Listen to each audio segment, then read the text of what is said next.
Chapter 1 Lady Vandeleur's Hatbox. Harry Hartley was a kind, shy young man.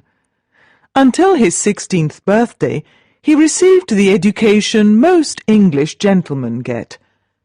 Harry did not like studying very much, so he was allowed to finish his education before most young men do. However, Harry loved music, and he could sing and play the piano well. These talents, and a bit of luck, helped Harry to find a job when his parents died just 2 years after he finished school. That was how Harry Hartley began a new life as private secretary to Major General Sir Thomas Vandeleur. When he was young, Sir Thomas Vandeleur was a soldier in India. He was poor when he left England, but he made a good career for himself working for the Rajah of Kashgar. When Sir Thomas returned to England, he had with him one of the largest diamonds in the world. This was known as the Rajah's diamond. The Rajah of Kashgar gave this wonderful diamond to Sir Thomas to thank him for something he did for the Rajah. Nobody knew exactly what Sir Thomas did to get the famous diamond, but the diamond made him one of the richest and most important men in England. In his new life, he was always invited to exclusive parties. Soon, he was married to one of the richest and most beautiful women in England. But for Harry, life was not so pleasant in the Vandeleur household. Sir Thomas was a very difficult man to live with, and Harry did not really like working for him. Sir Thomas was often angry and shouted at Harry. But Sir Thomas's wife, Lady Vandeleur, liked Harry very much and treated him like a son. Harry liked Lady Vandeleur too, and he was happy to do different jobs for her. Most days she gave Harry some money and sent him to different expensive shops to buy her hats or other things she wanted. Early one morning, Harry was in the living room, and he could hear the conversation Lady Vandeleur was having with her brother, Charlie Pendragon. Charlie was a lazy young man. "It must happen today or never," said Lady Vandeleur to her brother. "Oh, Clara," he replied, "I know it must happen today, but it is such a bad thing to do." "Don't be silly, Charlie," said Lady Vandeleur. "Remember what I always say, the family before all, and Clara before the family." "Yes, dear sister, you're so clever," said Charlie. "I must go now. I don't want him to find me here." Charlie left quickly by the back stairs. "Harry," said Lady Vandeleur, turning to look at him, "I have an important errand for you this morning. It's a secret, and no one must know about it. Sir Thomas may get very upset." Lady Vandeleur continued, "I want you to take my hat box to an address on the other side of London, and give it to a man I know there. Please remember to get a receipt for it. Do you understand?" Harry started repeating her instructions, but just then Sir Thomas came into the room, his face red with anger. "Look at this bill, madam!" he cried. "I know you married me for my money, but I don't want you to spend all of it." "Mr. Hartley," said Lady Vandeleur. "please go on your errand." "Wait!" said Sir Thomas, looking at Harry. Then he turned to Lady Vandeleur and said, "What is this errand?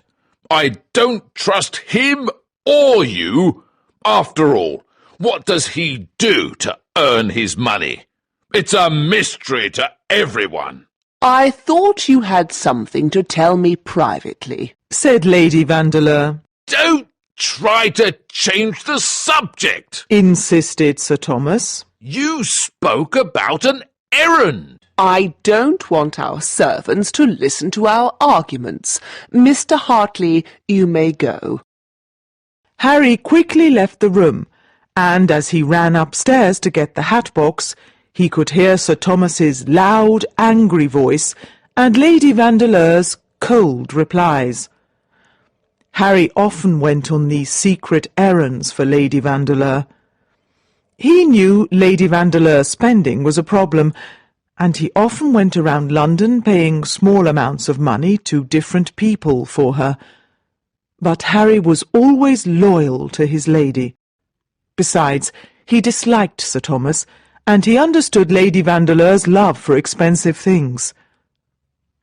It was a hot day, and Harry decided to walk through Kensington Gardens to stay in the open. Harry walked near the magnificent Kensington Palace, and was almost through the gardens when Sir Thomas suddenly appeared in front of him. Where are you going? Demanded Sir Thomas. I'm just taking a little walk in the park on this lovely day, Replied Harry, lying to his employer. With that thing? Said Sir Thomas, pointing at Lady Vandeleur's hat box. You're lying, and you know it. Where did my wife tell you to go? Cried Sir Thomas. Sir Thomas started to raise his walking stick to hit Harry, but suddenly Charlie Pendragon appeared. Sir Thomas, you can't treat Mr. Hartley like this.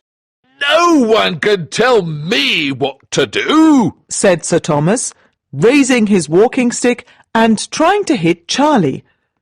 A moment later they were fighting, and a crowd of people was looking at them. Run, Harry, run! Cried Charlie as he continued fighting. Harry ran away as fast as he could, thinking all the time. Why was Sir Thomas so curious about what was in the hat box? What doesn't Lady Vandeleur want her husband to know? Is she doing something dishonest? Why were they arguing? But Harry stopped thinking when he suddenly realized that he was lost.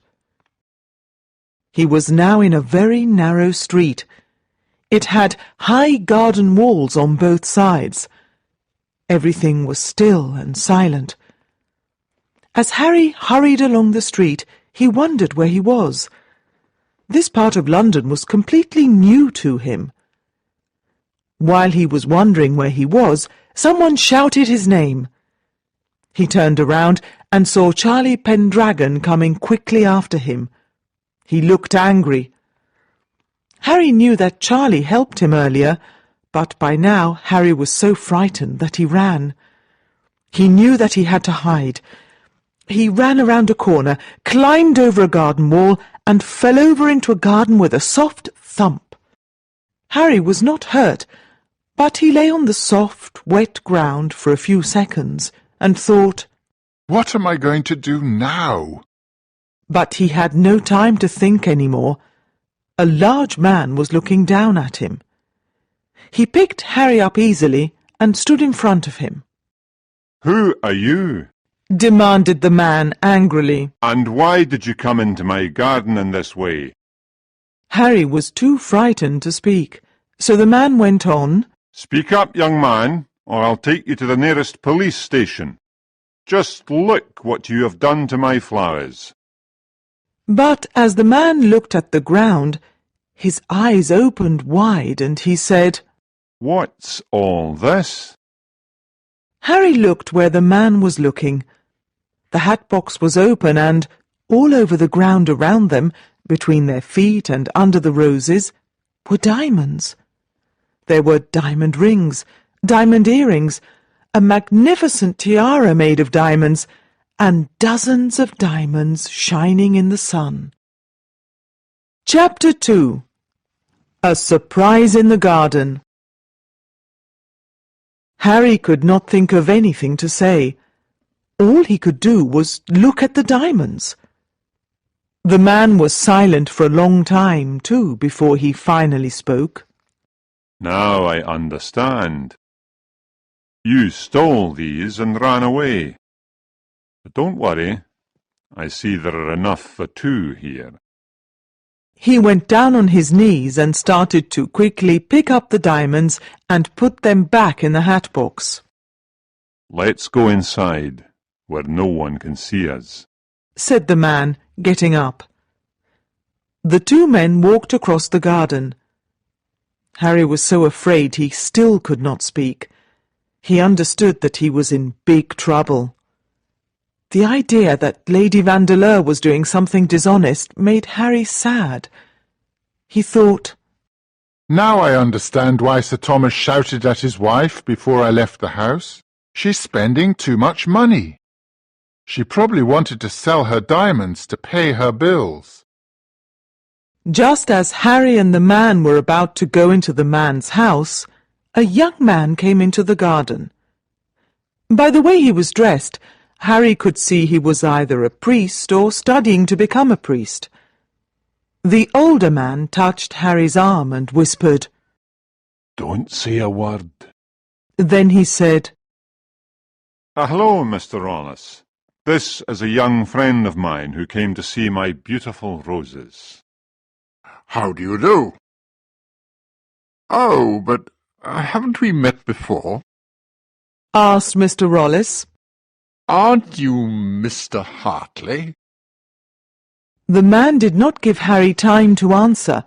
He quickly pushed Harry inside the house and said, I'm sorry, Mr. Rollis, but my friend can't stay long. We really must go now. So Harry and the man went inside and left Mr. Rollis outside in the garden. The man immediately closed the curtains, and then he sat down at the table. He divided Lady Vandeleur's diamonds into two unequal piles. He gave the smaller one to Harry. Now leave, and don't ever come here again, he said angrily. Harry did not know what to do, but he knew he could not fight this man. The man then pushed him into the street, and he fell to the ground. The diamonds in his pocket were now all over the road. As he lay there, a man in dark clothes appeared and quickly picked up most of the diamonds and ran off. Now what could he say to Lady Vandeleur? When Harry got back to the Vandeleur house, he found Sir Thomas, Lady Vandeleur, and Charlie Pendragon waiting for him. Obviously, Sir Thomas now knew everything about his wife's plans to sell the diamonds. Harry gave Sir Thomas the few diamonds he still had, but Sir Thomas was so angry, both with his wife and Harry, that he didn't believe the story of the man in the garden. Finally, when he was a bit calmer, he said, And now, Mr. Hartley, I'm going to take you straight to the police station. You can tell them everything. Harry knew he had no choice but to go with Sir Thomas. When they got there, Harry told his story to an inspector. The inspector listened carefully, and after Harry stopped talking, said, I'll take you back to that man's house again. If what you say is true, we must find this man and get the diamonds back immediately. But while Harry and the inspector were walking back to the man's house, Mr. Rollis was still in the garden, thinking. After meeting his landlord's friend, Mr. Rollis was certain that it was Sir Thomas Vandeleur's private secretary, Harry Hartley. This made him curious about why Harry was there. He could not believe that Harry really was a friend of his dishonest landlord, Mr. Raeburn. So Mr. Rollis decided to look around the garden. He noticed some damaged roses near the garden wall, and was curious to find out why. This was very strange, because Mr. Raeburn loved his roses. Near them, he saw a piece of material, and recognized it as the same material as that of Harry's trousers. Now he knew how Harry got into the garden. and how the roses were damaged. Well, well, this is becoming quite interesting. Thought Mr. Rollis. Just then he noticed something buried under the roses. He quickly dug it out with his foot. It was a leather jewellery box. Clearly, his landlord and Harry did not know about it. Mr. Rollis turned the box in his hands. He then opened it and was amazed to see what was inside.